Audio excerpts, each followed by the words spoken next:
Hello. Start करते हैं multi bond वाली सीरीज़ को। आज का हमारा एग्जाम्पल कौन सा है? Al2Cl6। इसमें एल्युमिनियम रहेगा मेन सेंटर। इससे कंबाइन है 6। क्या है? क्लोरीन। इससे पहले लिया था हमने हाइड्रोजन। क्लोरीन और हाइड्रोजन दोनों नॉर्मली कितने कितने बॉन्ड बनाते हैं? क्लोरीन भी एक बॉन्ड बनाता है, HCl का स्ट्रक्चर याद रखो, याद आ रहा है। और हाइड्रोजन भी यूजुअली एक बॉन्ड बनाता है। पर लेकिन जब हाइड्रोजन बॉन्ड बनाता है इसके पास कोई इलेक्ट्रॉन नहीं बचता, पर यहाँ पे क्या होते हैं, इसके पास है लोन पेयर्स।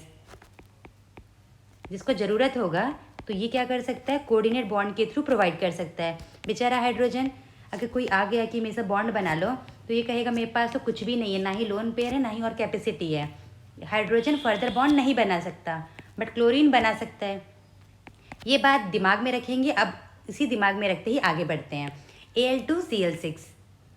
Al2Cl6 में ये डाइमर पार्ट है। कैसा नेचर है इसका?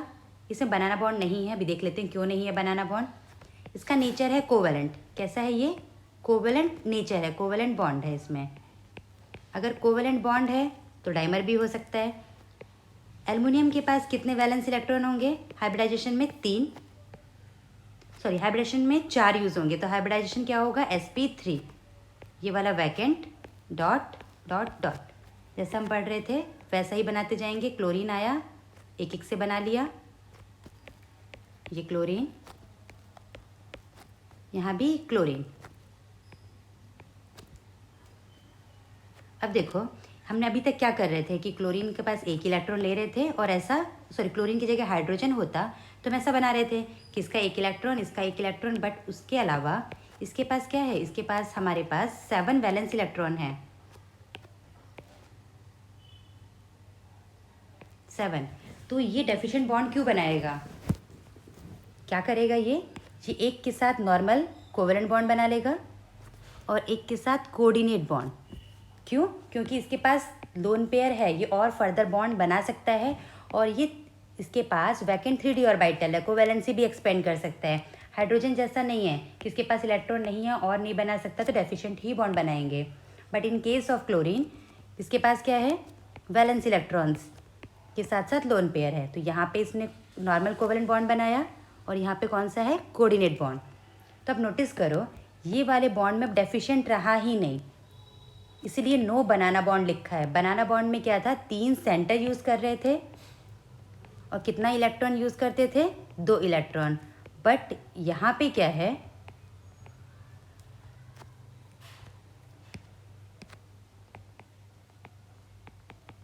बट इन Al2Cl6 3 सेंटर है। यहाँ पे एल्युमिनियम, यहाँ एल्युमिनियम, यहाँ पे क्लोरीन। इसने, क्लोरीन ने यहाँ पे एक एक इलेक्ट्रॉन से बॉन्ड बनाया और यहाँ पे दिया कोऑर्डिनेट बॉन्ड। कितने हैं? 3 सेंटर है, पर कितने इलेक्ट्रॉन यूज़ हो रहे हैं? 4। दोबारा देखो, 1 2 3 4, यानी एक मिनट पूरा बना लेते हैं। क्लोरीन के पास कितने वैलेंस इलेक्ट्रॉन थे? एक, ये रहा 1 2 3 4 5 6 और एक 7 होगा। तो एक और ड्रॉ कर लेते हैं यहीं पे साइड में। एक कोऑर्डिनेट बॉन्ड है और एक कैसा है? Covalent bond. कोऑर्डिनेट बॉन्ड और ये है हमारा कोवेलेंट बॉन्ड। ये डेफिशिएंट नहीं है। कैसा बॉन्ड है ये? Electron rich. 3 है और ज़्यादा इलेक्ट्रॉन्स हैं। 2 एटम होते हैं, 2 इलेक्ट्रॉन्स बराबर। यहाँ पे 3 ही सेंटर है और 4 इलेक्ट्रॉन। इलेक्ट्रॉन रिच बोलेंगे इसको, इलेक्ट्रॉन रिच बॉन्ड। नो बनाना, यहाँ पे ऐसा था, बट यहाँ पे क्या है? 3 सेंटर 4 इलेक्ट्रॉन्स। क्लियर? एक और बार नीचे फटाफट ड्रॉ कर लेते हैं। एक मिनट, यहाँ स्पेस कहाँ गया? तो क्लियर हो जाएगा। एल्युमिनियम क्लोरीन के साथ बॉन्ड बनाया, यहाँ पे एल्युमिनियम ने इधर क्लोरीन के साथ बॉन्ड बनाया। एक और क्लोरीन, इसने इसके साथ बॉन्ड बना लिया। इसके पास लोन पेयर है तो लोन पेयर इसको ऐसे डोनेट करेगा, कोऑर्डिनेट बॉन्ड।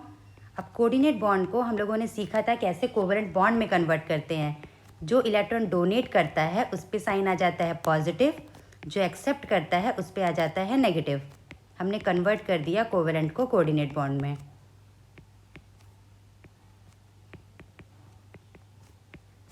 क्लियर? इसमें एक और टर्म आ सकता है कोऑर्डिनेशन नंबर। वैसे बाकी सब में भी हो सकता था, बट यहाँ पे कॉमन क्वेश्चन है कि what is a coordination number. एक एल्युमिनियम पे फोकस करेंगे। एक एल्युमिनियम ने कितना बॉन्ड बना रखा है? एक एल्युमिनियम ने बना रखा है 4 बॉन्ड, तो कोऑर्डिनेशन नंबर क्या होगा? 4। डाइमर वाले फॉर्म में, ये डाइमर है। और एक और चीज़ कि इसमें हाइब्रिडाइजेशन की बात करें कि हाइब्रिडाइजेशन क्या होगा। एक एल्युमिनियम कौन सा हाइब्रिडाइज है, कितने बॉन्ड बना रहा है? 4। तो ये होगा हमारा sp3 हाइब्रिडाइज।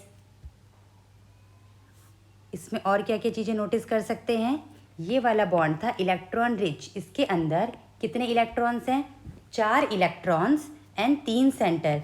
जो लोन पेयर यूज़ नहीं हो रहा है उसको मैं मिटा देती हूँ जिससे कन्फ्यूज़न ना हो। 1 2 3 4 ऐसे कितने बॉन्ड है? 2, एक ऊपर और एक नीचे। कैसे लिख सकते हैं साइड में? आप लोग भी लिख लें। 3 सेंटर 4 इलेक्ट्रॉन्स वाले बॉन्ड है हमारे 2 सेंटर और 2 इलेक्ट्रॉन्स वाले बॉन्ड है 4। टोटल 6 बॉन्ड है। एक एल्युमिनियम ने बनाया है 4 बॉन्ड, इसलिए इसका हाइब्रिडाइजेशन है sp3। नो बनाना बॉन्ड, कोई भी डेफिशिएंट बॉन्ड नहीं है। इंपॉर्टेंट पॉइंट्स, क्लोरीन है तो डाइमर बना रहा है, फ्लोरीन है तो डाइमर नहीं बनाएगा। क्यों नहीं बनाएगा? क्योंकि उसमें है आयोनिक कैरेक्टर। आयोनिक कैरेक्टर ऐसे कोऑर्डिनेट बॉन्ड ये सब नहीं बनाते हैं। तो क्या हो जाएगा? Al2F6 डज नॉट एग्जिस्ट, ये एग्जिस्ट नहीं करेगा। क्लोरीन हो, ब्रोमीन हो, आयोडीन हो, ये एग्जिस्ट करेंगे क्योंकि इनमें कोवेलेंट कैरेक्टर है। कैसे डिटरमाइन कर सकते हैं कोवेलेंट कैरेक्टर? फजांस रूल से। फ्लोरीन का साइज स्मॉल है, एनायन का साइज जितना ज़्यादा होता है उतना पोलराइजिबिलिटी बढ़ती है, पोलराइजेशन होता है, directional nature, covalent character increase होता है। फिर आप बोलेंगे कि हमको कैसे पता चलेगा कि फजांस रूल लगाना है? ये चीज़ें आपको याद ही रखनी है। AlF6 does not dimerise. गिने चुने हमारे पास 6 ही स्ट्रक्चर्स हैं, 6 को याद कर लेंगे और प्रोबेबिलिटी यहीं से है, यहीं क्वेश्चन आएंगे। ज़्यादा परेशान नहीं होना है। इनऑर्गेनिक में जितना बताया जाए उसको अच्छे से याद रख लेंगे, उतना सफिशेंट है। दोबारा बोलो, AlF6 डाइमराइज नहीं होगा, यानी Al2F6 फॉर्म नहीं होगा। क्यों नहीं होगा? क्योंकि इसमें आयनिक कैरेक्टर ज़्यादा है, कोवेलेंट कैरेक्टर कम है। इसमें स्टेरी फैक्टर का रीज़न क्यों नहीं दिया? क्योंकि एल्युमिनियम का साइज़ बड़ा है, ये 3rd पीरियड में है और फ्लोरीन 2nd पीरियड में है। 3rd पीरियड वाले का साइज़ लार्ज है, 2nd पीरियड का लार्ज साइज़ कम है। तो साइज़ कम को तो ईजिली ऑक्यूपाई कर सकते हैं, तो इसीलिए यहाँ पे रीज़न स्टेरी फैक्टर का नहीं देंगे। थोड़ा समझ समझ के करेंगे तो ही आएगा। BF3 BCl3 ये वाले भी डाइमराइज नहीं होते। इसका रीज़न क्या बोलेंगे हम लोग? ये स्टेबलाइज है ड्यू टू बैक बॉन्डिंग। अगर वो स्टेबल है तो क्यों ही वो डाइमर बनाएगा? Stabilised by back bonding. Back bonding का भी पूरा सीरीज डिस्कस किया है, आप वहाँ से जाके भी दोबारा देख सकते हैं। बोरोन है 2nd पीरियड में, फ्लोरीन है 2nd पीरियड में, इन पे अच्छी ओवरलैपिंग होगी तो बैक बॉन्डिंग होगा। इसमें भी ये कैसे स्टेबलाइज है? Due to back bonding.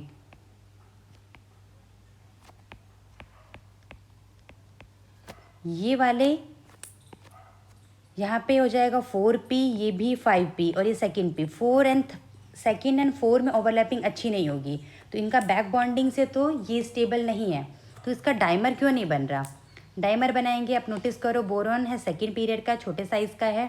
यहाँ पे bromine 4th period, 5th period, इतने बड़े बड़े बल्कि साइज़ के एटम आके अरेंज करोगे छोटे से पे, कैसा हो जाएगा? वो तो दब के ही मर जाएगा। तो रीज़न क्या दोगे? ड्यू टू स्टेरिक फैक्टर, ये steric crowding. Due to steric crowding इसका डाइमर नहीं है। इसका डाइमर नहीं होने का बैक बॉन्डिंग रीज़न है। मल्टी बॉन्ड में 2 और एग्जाम्पल बचे हैं, वो 2 एग्जाम्पल को हम नेक्स्ट क्लास में देख लेते हैं। Thank you, have a nice day.